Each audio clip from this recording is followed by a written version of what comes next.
لا إله إلا الله لا إله إلا الله Never miss an update. ہمارے ہاں پاکستان میں ایک درگاہ میں ایک خاتون گئی تو اس درگاہ کے مجاور نے کہا کہ خاتون پیر صاحب کے سامنے اپنا چہرہ کھول دے تاکہ تجھے دیکھ لیں اور قیامت کے دن تجھے پہچان لیں، تجھے بچا سکے۔ عورتوں کو بے پرد کیا جا قیامت کے دن بچانے کے لیے، اور پیغمبر علیہ السلام فرما رہے ہیں میری بیٹی فاطمہ اعملی انقذی نفسک من النار لا اغنک من اللہ شیئا، عمل کر میں قیامت کے دن تیرے کسی کام نہ آ سکوں گا۔ میری پھوپھی صفیہ عمل کر میں قیامت کے دن تیرے کسی کام نہ آ سکوں گا۔ اپنے پورے خاندان کو آپ نے مخاطب کر کے فرمایا۔ یہ کون شعبدہ باز لوگ؟ ایک شخص نے مجھے بتایا اچانک اس سے جہاز میں ملاقات ہوئی اور وہ غالباً یہ ملیشیا سے آ رہا تھا کہ وہاں ایک شخص بیان کر رہا ہے کہ اللہ تعالیٰ قیامت کے دن بعض لوگوں کو جہنم میں بھیجے گا، جہنم میں بھیجے گا، اور وہ لوگ انہوں نے نبی علیہ السلام پر کبھی ایک بار درود پڑھا ہوگا، جہنم میں بھیجے گا۔ نقل کفر کفر نہ باشد۔ اس شخص نے بیان کیا کہ اللہ کے نبی وہاں پہنچ جائیں گے، اللہ تعالیٰ کو باتوں میں لگا لیں گے اور ان کو اشارہ کریں کہ جاؤ جاؤ، اللہ تعالیٰ کو باتوں میں لگا کر ما لکم لا ترجون للہ وقارا، میرے پروردگار کا یہ مقام ہے، تمہیں حیا نہیں آتی؟ یعنی کتنے کفری عقیدے، تو کیوں نہ آج اپنے پروردگار سے تعلق قائم کر لو، استعاذہ کرو، یہ تعلق کا علامت ہے اور یہ کام آنے والا۔ عقیدے کی بات ہو رہی ہے، توحید کی بات ہو رہی ہے، تو توحید کے تعلق سے ایک استعاذہ کا کلمہ آپ کے سامنے پیش کرتا ہوں۔ یہ پیغمبر اسلام کی حدیث ہے، امام بخاری اس کو لائے ہیں اپنی کتاب ادب المفرد میں، اور اس کے راوی ابو بکر صدیق رضی اللہ عنہ، ابو بکر صدیق رضی اللہ عنہ خلیفہ رسول صلی اللہ علیہ وسلم، ان سے بہت کم حدیثیں مروی ہیں، لیکن جو بھی مروی ہیں بڑی چوٹی کی حدیثیں ہیں۔ جیسے یہ حدیث جو آپ کے سامنے پیش کر رہا ہوں، رسول اللہ صلی اللہ علیہ وسلم نے ارشاد فرمایا والذی نفسی بیدہ، اس ذات کی قسم جس کے ہاتھ میں میری جان ہے، لشرک اخفی من دبیب النمل، کہ شرک جو ہے اس کی آہٹ چونٹی کی آہٹ سے زیادہ ہے۔ جب چونٹی زمین پر چلتی ہے تو اس کے چلنے کی آواز سنائی دے سکتی ہے، حالانکہ کسی نے نہیں سنی، سنائی دے سکتی ہے، مگر بعض اوقات شرک کا حملہ اتنا مخفی ہوتا ہے اور شرک اس طرح انسان کے دل میں داخل ہوتا ہے کہ انسان کو احساس ہی نہیں ہوتا۔ الا ادلک علی شیء اذا قلتہ ذهب عنک قلیلہ وکثیرہ، کیا میں تمہیں ایک کلمہ بتاؤں، ایک ذکر بتاؤں، جب تم وہ پڑھ لو تو اللہ تعالیٰ اس کلمے کی برکت سے تمہارے شرک کو ختم کر دے گا، تھوڑا ہو یا زیادہ ہو، قلیل ہو و کثیر ہو، قلیل بھی کثیر بھی، اس کلمے کی برکت سے اللہ تعالیٰ ختم کر دے گا۔ وہ کلمہ کیا ہے؟ فرمایا کہ قل، ابو بکر یہ کہو، اللہم انی اعوذ بک ان اشرک بک وانا اعلم واستغفرک لما لا اعلم، یا اللہ میں تیری پناہ چاہتا ہوں کہ تیرے ساتھ شرک کروں جانتے بوجھتے ہوئے، تیری پناہ چاہتا ہوں کہ جانتے بوجھتے ہوئے تیرے ساتھ شرک کروں، اور یا اللہ جو عدم علم یا بے دہانی میں شرک کر بیٹھا اس کو معاف کر دے، تجھ سے استغفار چاہتا ہوں۔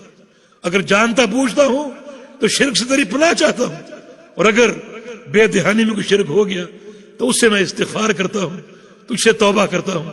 اور اگر یہ کلمات کہتے رہو گے تو شرک چونکہ چونٹی کی آہٹ سے بھی زیادہ جو ہے وہ مخفی اس کا حملہ ہوتا ہے، تو اللہ رب العزت ان کلمات کی برکت سے قلیل شرک اور کثیر شرک سارے ختم کر دے گا۔ مسند احمد کی ایک حدیث ہے، رسول اللہ صلی اللہ علیہ وسلم کا فرمان ہے کہ جو شخص رات کو سوتے ہوئے سورہ کافرون پڑھ لے، قل یا ایھا الکافرون، رات کو سوتے ہوئے، تو اللہ تعالیٰ اسے اس دن کے اس شرک سے بری کر دے گا جو بے دہانی میں ہو گیا، اس دن کے اس شرک سے بری کر دے گا جو بے دہانی میں ہو گیا ہو۔ یہ عظیم سرمایہ اور یہ عظیم علم، اس کو اپناؤ۔ استعاذہ نقطہ توحید عبادت ہے اور اس کا مستحق اللہ رب العزت ہے۔ اپنے آپ کو لاچار کر لو، اپنے آپ کو مجبور کر لو، مضطر کر لو اپنے پروردگار کے سامنے. یا اللہ تو ہی پناہ دینے والا ہے، تیرے علاوہ کوئی نہیں. اللہ کے پیارے پیغمبر محمد رسول اللہ صلی اللہ علیہ وسلم جو پوری کائنات کے سردار ہیں، اللہ فرما رہے قل، اے محمد تم بھی کہو اعوذ برب الفلق، پناہ چاہتا ہوں رب الفلق، رب الفلق کی پناہ چاہتا ہوں جو صبح کا رب ہے، صبح کے اجالے کا رب ہے. کس چیز سے؟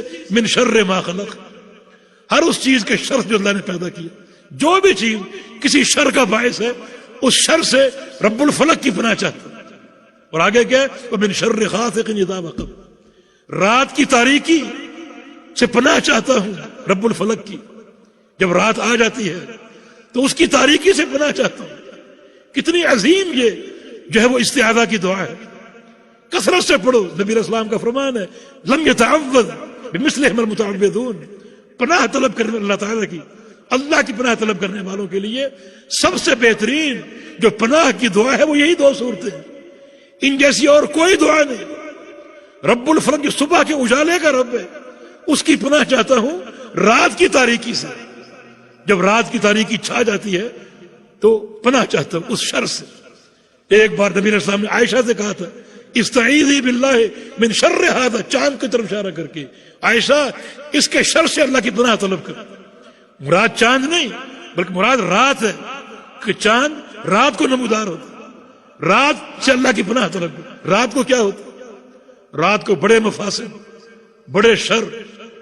رات کو بے حیا عورتیں اپنے نفس کو بیچتی پھرتی ہیں، یہ رات کی تاریکی کا شر ہے. رات کو موذی جانور، سانپ بچھو بلوں سے باہر آ جاتے ہیں، ڈستے ہیں، یہ رات کا شر ہے. جادوگر، ساحر، غلیظ انسان رات کی تاریکی میں اپنے سحر کا عمل کرتے ہیں. رات کے تعلق سے بڑے مفاسد. گناہگار لوگ، ڈاکو، چور رات کو نکلتے ہیں، ڈاکے ڈالتے ہیں، چوریاں کرتے ہیں. کتنے شر ہیں رات کی تاریکی سے فائدہ اٹھا کر. رات کا فائدہ مثبت اعتبار سے کچھ لوگ ہی اٹھا پاتے ہیں. تتجافى جنوبهم من المضاجع يدعون ربهم خوفا وطمعا، جو اپنے بستروں کو چھوڑ دیتے ہیں رات کی تاریکی میں، کمرے کی خلوت میں، اور اپنے پروردگار سے راز و نیاز کرتے ہیں. یہ رات کی تاریکی سے فائدہ اٹھاتے ہیں. کوئی نہیں جانتا ان کے عمل کو، صرف پروردگار کو دکھانے کے لیے.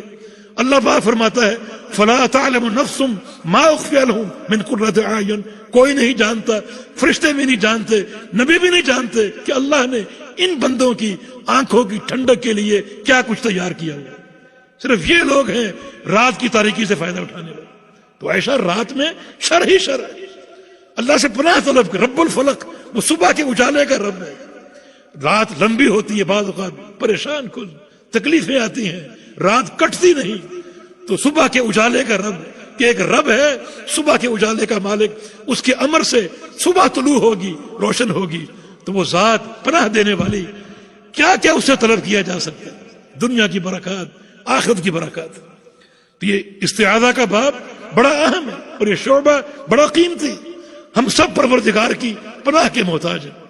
یہ صورتیں، دونوں صورتیں، اس میں دنیا آخرت کے سارے امور موجود ہیں. پناہ کے لیے سارے امور موجود ہیں.